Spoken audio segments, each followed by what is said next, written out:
Hi, I'm Laura Farley, Associate General Counsel with the Virginia Association of Realtors. Welcome to another edition of Legal Hotline Q&A. This is going to be one part in a multi-part series that talks to you about the new regulations that have been signed by the governor and are going to be taking effect shortly and will be impacting your practice. The first one deals with the disbursement of escrow funds. So once the parties have signed an agreement releasing the funds, however they're releasing it, brokers now must release that money within 20 days of when that agreement is signed. So there's no more delay of any kind. Now, if the parties have signed a release, the brokers have to cut the check back to whichever parties are getting the money within 20 days. The second thing I want to talk about is escrow funds in a foreclosure situation. So you can always file an interpleader in the court system to have the court determine whether or not who deserves the money, and then it's no longer in your account. And the regulations are very explicit now because there were some courts around the Commonwealth that were refusing to accept these interpleader cases, saying that there was nothing that told them they had to. So now the regulations tell them they have to, both in a regular situation and in a foreclosure.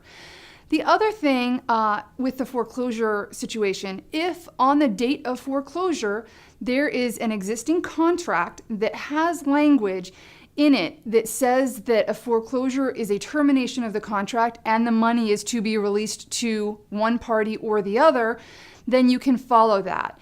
And in the VAR contract, we do have that language that says in the event of a foreclosure and the buyer is not in default, the broker can release the money back to the buyer with no further notice or approval or authorization from the parties. So that's only once the property has been foreclosed upon and there's something in the contract. So if you're using the VAR contract, it's in there. If you're using another contract, make sure you check for that language.